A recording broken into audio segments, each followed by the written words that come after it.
Hi, this is Paolo, and you are watching the Blender Survival Guide, episode 9. In this tutorial, I'm going to show you how to create a typical animation of a camera flying through a series of stacked cards or photos so that you can create the illusion that you're moving through a 3D space where photos are floating around. You've seen the animation other times. You can definitely do it in After Effects, but there is a clear advantage in using a 3D application like Blender because we can move the camera with more freedom. In addition, we're going to see a series of very interesting tricks on how to apply textures to other flat objects like a plane. We're going to reuse part of the techniques seen in the book promo tutorial, but with a twist. So let's get started. First of all, I'm going to delete this cube. Okay, that wasn't the right move. So press A when in doubt, deselect everything, right click, press X, erase the object, and I'm here in my front view. Now, a flying card or a photo is basically a plane, a flat plane. So what I want to create first is a plane. I'm going to center the cursor in the view and press Shift A, add plane. Now, even though I'm in the front view, now my plane is kind of lying face down on the floor.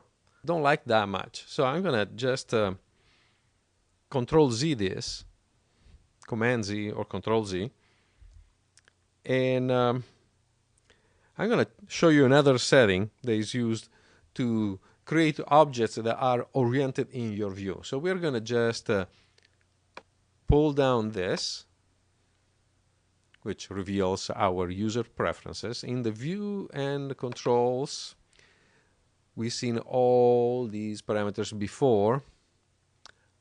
Let me see where that can be. I think actually is in Edit Methods. Here it is, Align to View. So if you select this, then hide this window. If we repeat the operation, Shift A,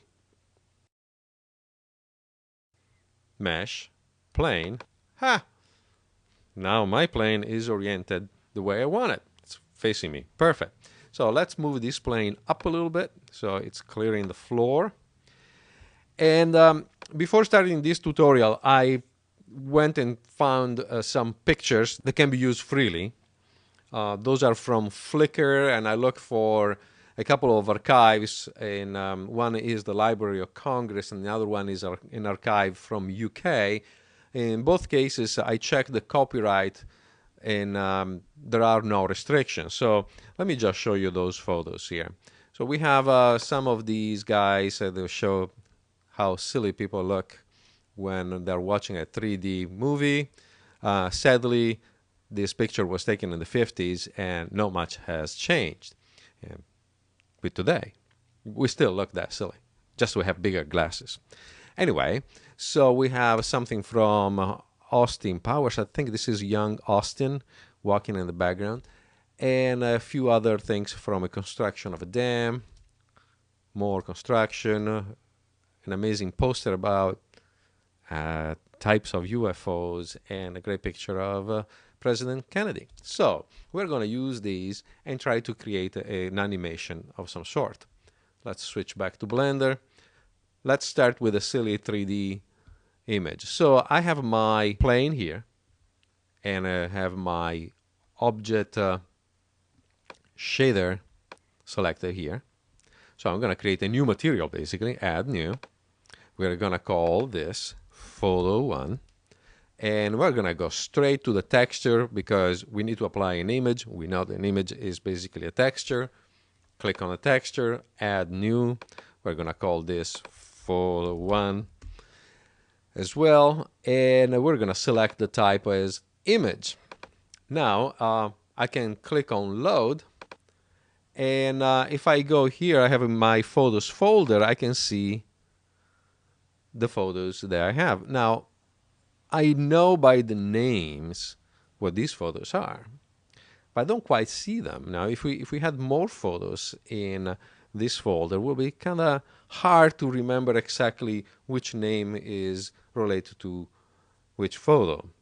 So let me press ESC, and I'll show you a little trick.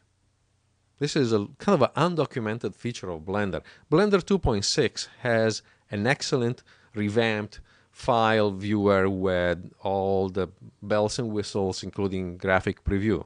But if you want a graphic preview in Blender 2.49, just press the Control key, hold it, and then press on the load button.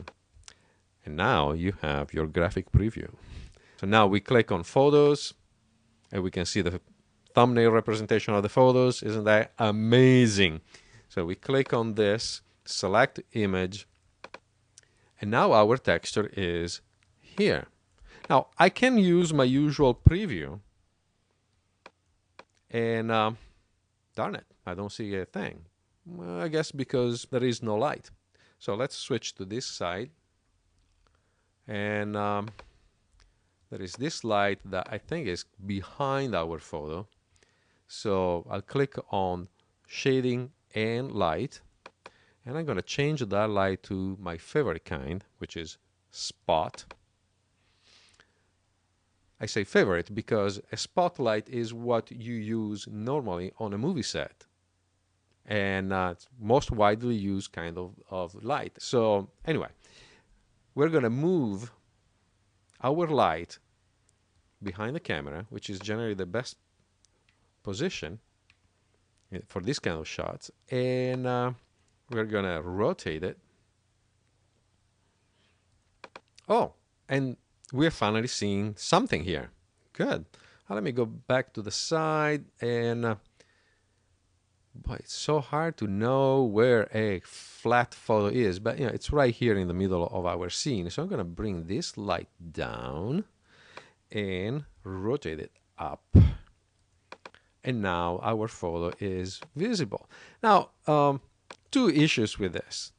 The plane is square, the photo isn't. If we look at the original photo, it has a kind of a 4:3 ratio, as normally photos go. So this is not the right ratio. You can see that even though all these people are clearly having fun, they have long faces. So how we fix this? That is a very, very, very interesting trick in Blender. We saw before in the previous tutorials that you can act on the transform properties and change the scale, the object, to match the ratio of the bitmap. But there is an easier way. But before I show you that, I'm going to show you an even cooler trick. As cool as this preview pop-up is, there is a better way of seeing your texture objects. Yes, there is a way of seeing the objects as they are with the real-time textures right now in this view. So let's close this guy here. And let's go to Game and introduce the Blender GLSL materials. What the hell is that? And why it's in the game menu? What is the game menu about? Well, we didn't mention it before, but Blender has a game engine built in. You can create games inside Blender, and you can play those games inside Blender. You can even distribute those games to be played inside Blender. We're not going to talk about games right now, but that option that we need is right there in the game menu. It has been completely rearranged in Blender 2.6, but for now, it's here. The Blender GLSL, the GL stands for OpenGL. The OpenGL is basically the 3D display manager of the screen. Technically, it's an application programming interface, an API. And OpenGL is built in every single Macintosh. It runs on Linux and it runs on Windows. It's a standard and you don't need to know about it. It's part of your video card driver, but it's something that runs in the background. It's something that is used by Blender to display its own interface. So the GL stands for OpenGL. The SL stands for shading language. OpenGL has a tool, in this case the GLSL, that allows a program to display textures in real time. That is just a little bit of technical description. The important thing is that you first enable this. And of course, you're looking at the screen and you say, okay, Paolo, there was a long description for nothing. Nothing has changed. Have faith. We never looked at this little menu here, but this is rather important. This is the draw type menu. And basically, this little menu allows us to change the type of visualization we want for our object. For example, right now we are in solid mode, okay? And we can go in wireframe mode, which doesn't seem like a whole lot useful, but let me just create a new object. We're going to create a monkey. There you go. This is Suzanne, which is the Blender mascot.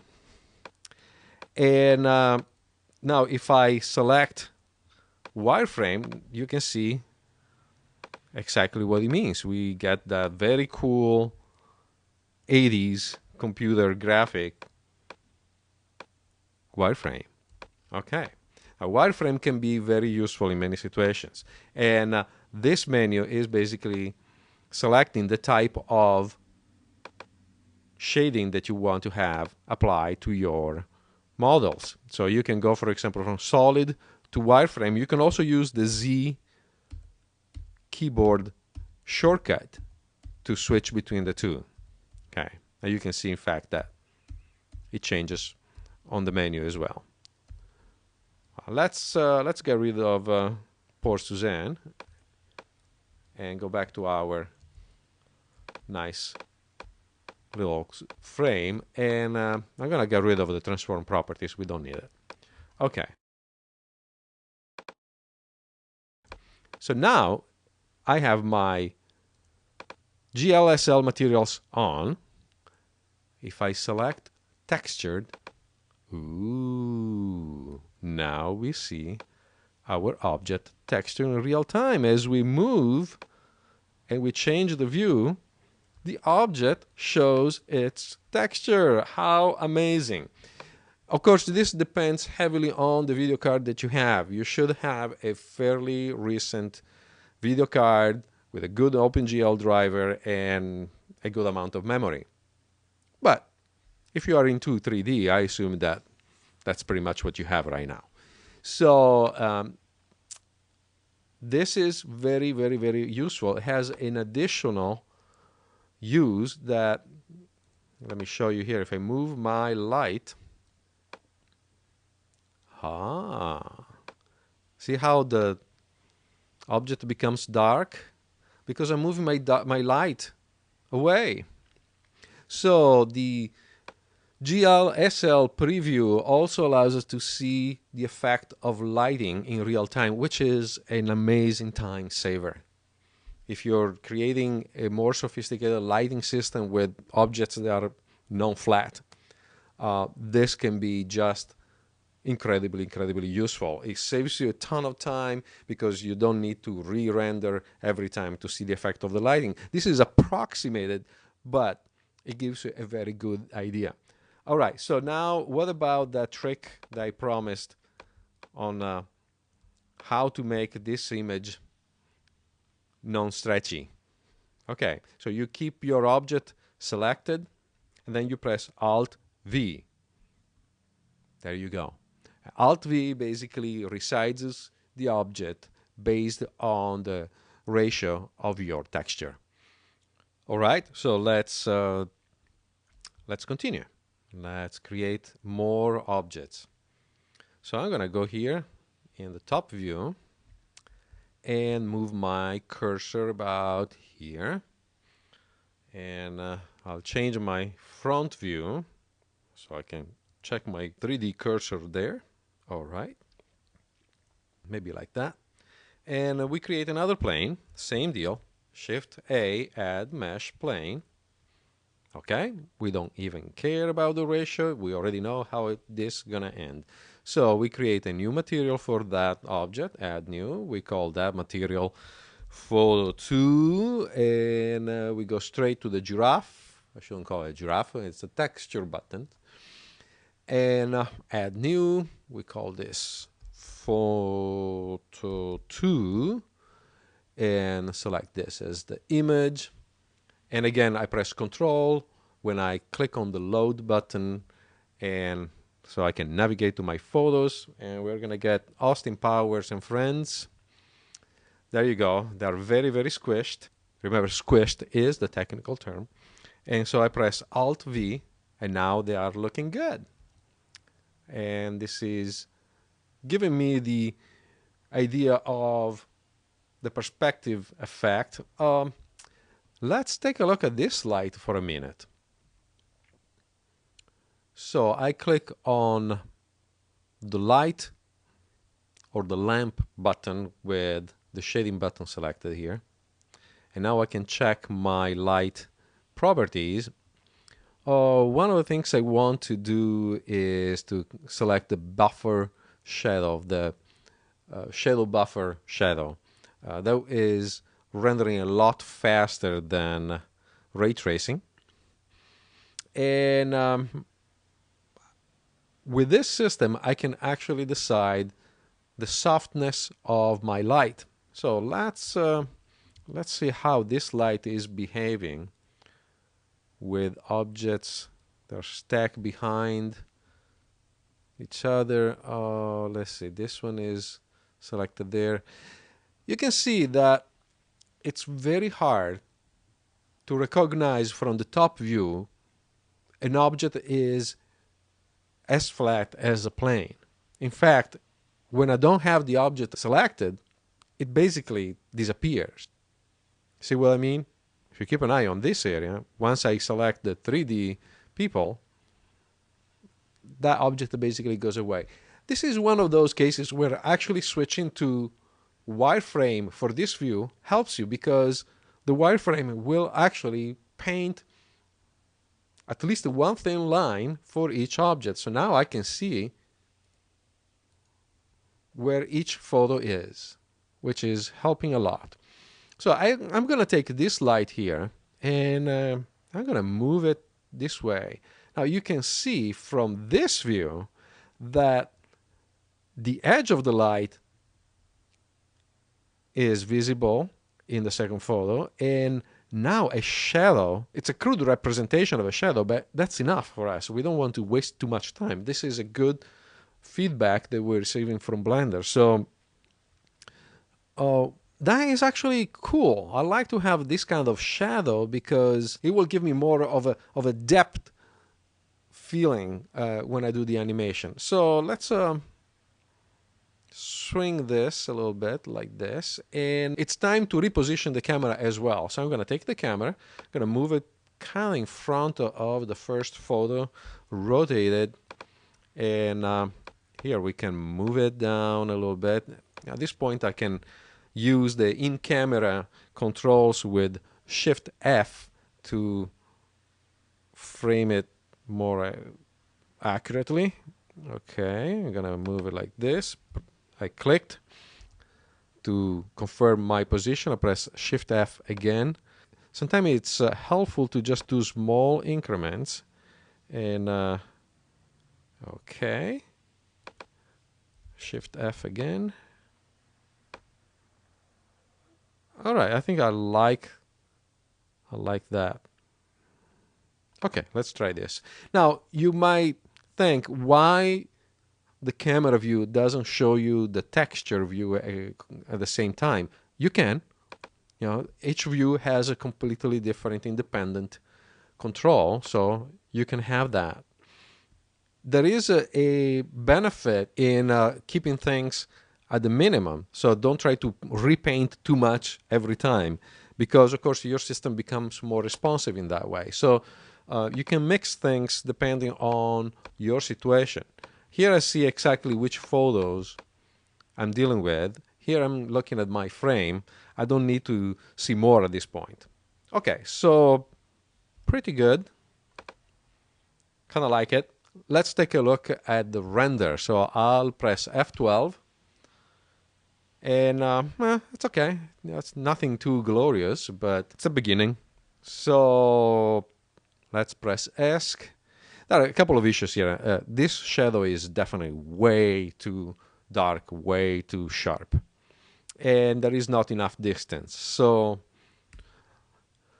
let's remedy this very easily. We right-click on this photo, we bring it back like this, and for the shadow, we need to select the light again, and we can do a couple of different things. First of all, we can look at the cone. See here, this double edge. The second edge is the cone feather. It's basically where the light becomes feathered at the edge. And you can control that with this value here, spot blur. It's a spot blending. By default is 0.15, and we can move it a little higher, and you see now that this has changed. Also, the spot has a 75-degree angle, which is maybe a little much. So let's see what happens with a 45-degree angle. And now we see this spot changing considerably. Now, let's see, I can move this in the back a little bit, which basically enlarges the area covered by the spot. Of course, there can be some fall off, but there are more objects covered by the light. And at this point, let's see, if I rotate this spot a little bit, okay, see how we can see the feather here, which is nice. It can be an effect. It could be something that we want to do. What I want to work on is this shadow here. And that is controlled by the softness value here. And right now it's a 3. Let's double it, a 6, and do a quick render. Boy, at this point we don't even see the shadow. All right, which is probably something that will appear if we enable the textures on this view. All right, there you go. So now we can see a little bit of a hint of depth. Okay, let's try again. Good. There is a little bit more softness here. The shadow is still too dark, so I'm gonna click on this swatch here, where again we're still in the light settings. So I'm gonna click on this swatch and change the intensity of the darkness of the shadow to a lighter value. Okay, and see what happens now. Okay, this is definitely more pleasant. Much more pleasant. Good. Don't like the positioning of these photos, so I'm gonna just I'm gonna move this maybe like this. Let's see how that looks. Okay, I'm gonna move this a little bit in this way. Okay, and maybe this one here and here. Okay, time to put a third photo here, and probably we're gonna stop at that because otherwise I can stay here all day. Okay, we're gonna add a photo here, and let's see from the front view. Okay, probably at this point. Shift A, add mesh plane, and interesting, we already see the effect of the light on this one. Add new, we're gonna create this as photo 3, and we create a texture. Again, add new, again photo 3. Whoop, photo 3, and image, and control click. Go to photos, and let's see. Oh, let's take a look at this cool welder here. All right. And Alt V to correct the aspect ratio. We can see from here that it's barely visible. We're going to move it in view. We're going to turn the light a little bit. Of course, one possible cool effect would be to turn the light, to swing the light, to reveal the photos. That is something that you can do.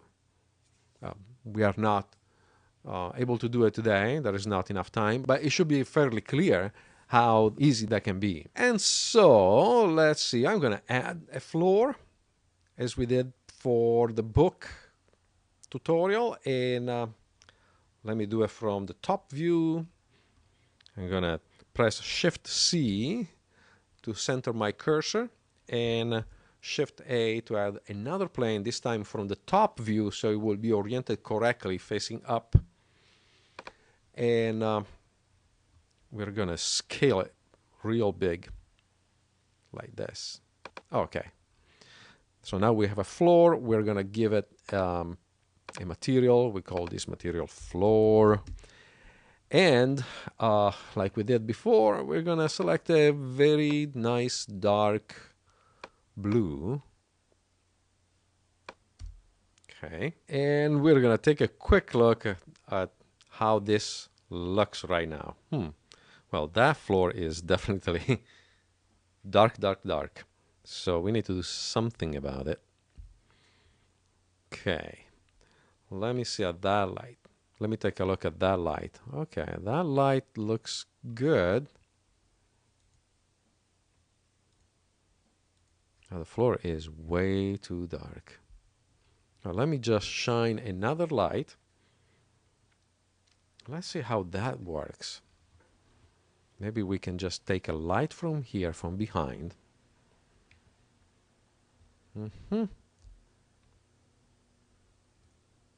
All right. Press Shift A and go to lamp, spot, and turn it like this. And I'm gonna just remove the shadow for this. Okay. And I want to extend the range of this cone.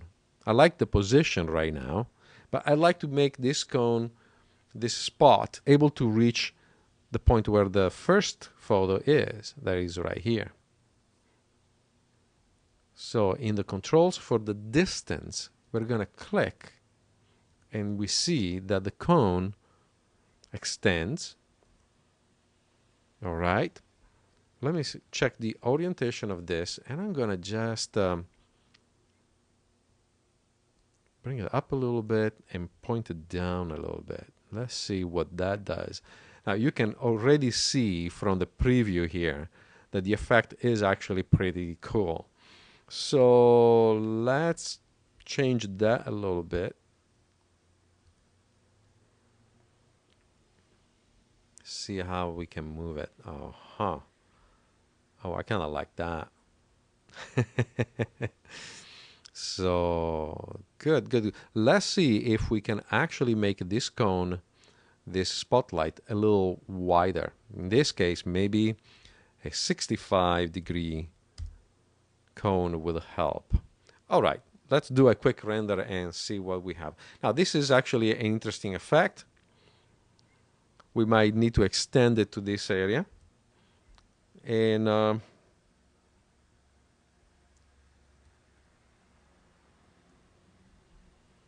maybe change the distance, but lower the energy a bit.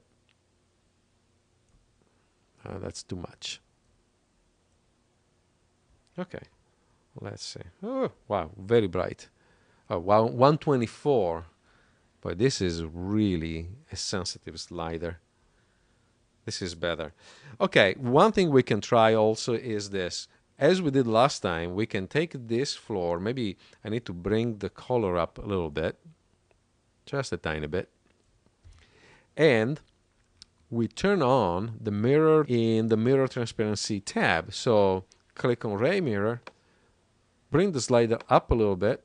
This is at 0.3 right now, and see what happens.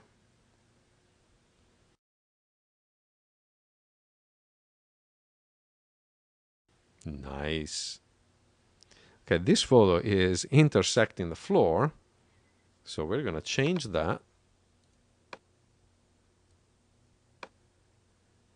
And we can bring the camera down maybe a little bit.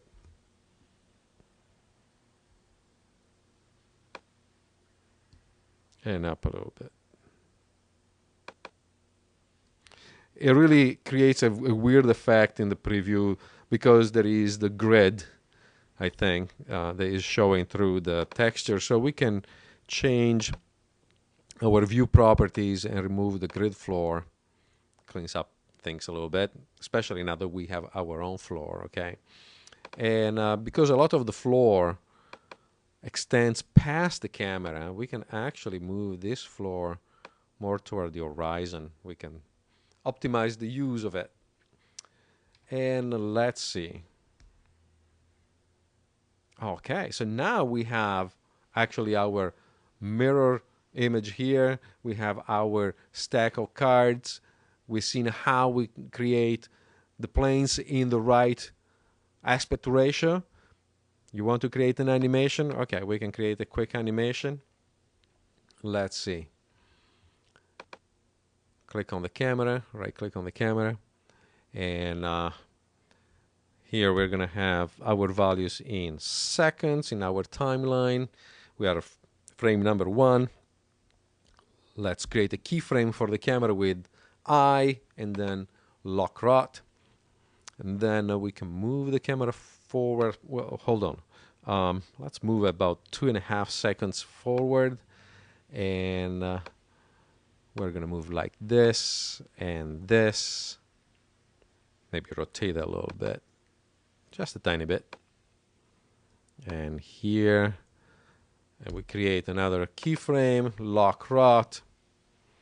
And then, I don't know, maybe 4.5 seconds. We go here and here. I lock rot.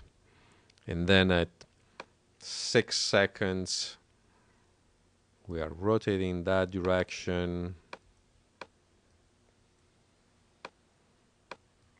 Going here. And moving the camera up a little bit.